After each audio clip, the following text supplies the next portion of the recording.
Good morning. My name is Ralf Friedrichs. I am an author, an addiction recovery coach, a life coach, and the host of this show, the Take Your Life Back Today radio show. You can also see a video version of this on YouTube if you go to Take Your Life Back Today show on YouTube.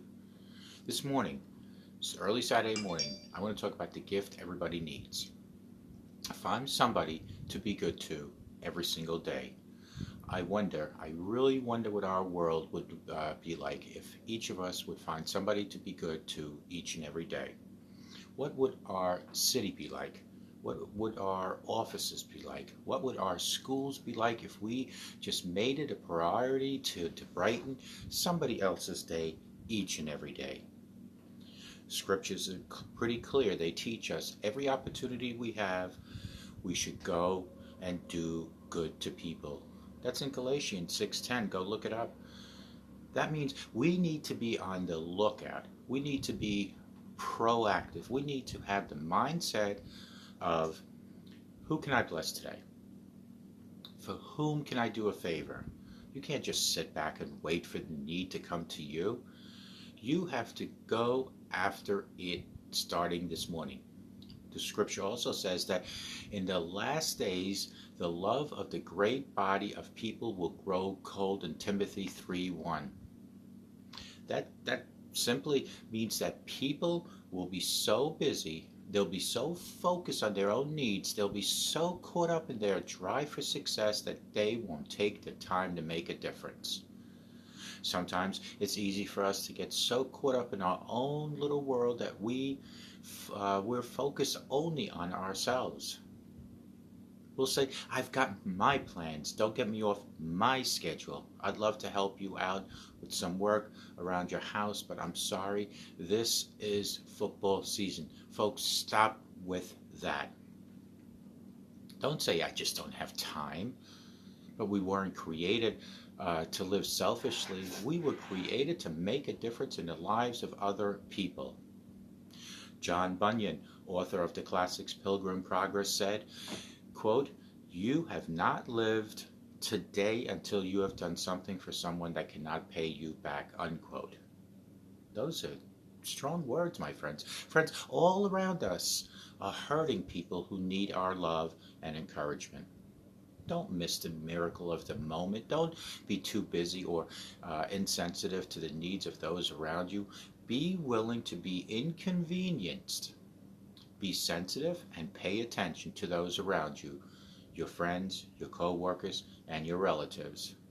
Listen to what they're saying. We shouldn't miss opportunities to do good whenever the situations come across. Our path is to bless people each and every day. Jesus said, quote, "When you do it to the least of one of these, it's like you're doing it unto me," in Matthew 25:40. In Proverbs 19:17 says, "He who is gracious is to a poor lends to the Lord, and he will repay him for his good deed." When you give to those in need, you are lending to God, and God knows how to pay you back with interest. I guarantee it, my friends. You may not be able to give money, but you can babysit a single mother's child. Why don't you give her a break one night? Tell her, you do something special for yourself. Here's a gift certificate. You go to the mall. You get your nails done. Our family is going to keep your children tonight. If you see one of your friends wearing the same clothes over day after day, each and every day, why don't you step up to the plate and say, "Let me buy you a new suit," or even two. Or take this gift certificate and get yourself some new clothes. Simple things like that make a difference. Maybe you and your family go out to eat every Sunday after church. Why don't you take a single parent and their family along with you? Or better yet, be a mentor to one of those young children. Be a role model. That doesn't take a lot of money. It just takes time and it takes love. That just takes somebody that cares, somebody that's willing to make a difference. Friends, I heard a story about a young boy that lived in the inner city. He was about 8 years old and was very poor. His family was very poor. One cold day he was looking in the window of a local store admiring a pair of tennis shoes. As he stood there, cold and barefooted, a lady came along and asked, "Young man, what are you doing staring so intently in this window?" Shyly he said, "Well, I was just sort of praying and asking God if He'd give me a new pair of tennis shoes like the ones in the window." Without hesitation, the lady took him into the store and very gently and lovingly washed off his cold, dirty feet. She put a brand new pair of socks on his feet. Then she told him to pick out three new pairs of tennis shoes. The boy couldn't believe it.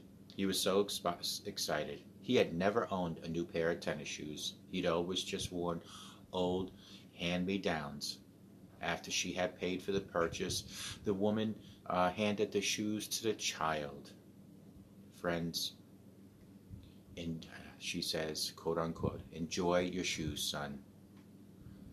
The little boy looked at her in amazement. Nobody had ever taken the kind of interest in him. As serious as could be, with tears running down his cheeks, he said, "Lady, can I ask you a question? Are you God's wife?"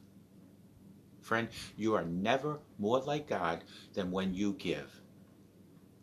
You are never more like God than when you take the time for people, than when you do something to bless someone else. And not just in the big things, but also learn to be good to people in your everyday life. When you stop to get a cup of coffee at work, bring your coworker back a cup too. When traffic backs up on the freeway, let that car into the lane in front of you. At the grocery store, when you have a bunch of groceries and somebody behind you has just a few things, let them go ahead of you. Or how about in the parking lot when you pull up to a last front row parking space at the same time as another car? Why don't you back up and let them get into that space? Do you see where I'm going with this, my friends? Do you want another simple way of blessing someone? When you're at a restaurant, be a good tipper. Don't leave that server a dollar bill when you just spent $30 to eat. Well, I shared my testimony when a person said, "I invited our waitress to a church." That's fine, but don't cancel your testimony by your measly tip. God's people believe in being good to people. We believe in showing God's kindness wherever we go. When I tip people, I tell my wife, we're going to sow a seed into that person's life. Here's an opportunity to bless someone with our words and with our money. When I leave that place, I want that server to be able to say that couple is sure, generous, they're good to people. Love is seen in our actions. This world does not need to hear another sermon nearly as much as it needs to see us being good to other people. That, my friends, is how to learn to give your time, your money, and your encouragement words to someone else. When you show love, you are showing God to the world. And don't worry if you don't get any credit for it. When you let somebody in traffic in front of you, you may never see that person again. When you give somebody $20 because you had compassion in your heart, you may never hear back from them. But let me assure you this early Saturday morning, God is keeping the records. He's seen every time you've been good to somebody, and He's heard every encouragement word you have spoken. God has seen all the times you went out of your way to help somebody, but they never even said thank you. The scripture clearly says that when you do good things in secret, when you do good things without getting any credit, when nobody thanks you, God sees it, and you will even receive a greater reward from Him. It's one thing to make a big splash and let everybody know how generous you are, but if you really want to be blessed, really want to get blessed, do something good for somebody and don't tell anybody about it. Leave some cash in an unmarked envelope on the desk of that co-worker that's struggling to make ends meet. At the restaurant, buy somebody's dinner and remain anonymous. Clean up the kitchen at the office, and don't tell anyone that you have done it. When you do things in secret and you don't get any credit, you are sowing a seed for God to do great things in your life. Or maybe you overhear one of your co-workers saying, next week I've got to take my car in to the shop.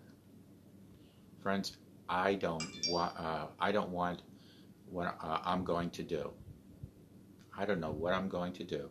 I don't know how I'm going to get to work. Why don't you tell her, let me swing by in the mornings and pick you up? Oh, no, that's way too far, she may say, or he. It's out of your way. Friends, it's not out of your way because you're doing for Christ. You're doing for God. Sow that seed starting today, this early Saturday morning. Call me at 844-405-HELP because we can help each other take our lives back. Be good to yourselves. According to my sermon just now, be good to yourself, but always be good to others. Simple smile to that stranger next door can help that person forever and can change your life. May God bless each and every one of you. Get out your little shovels and start sowing seeds this early morning, and may God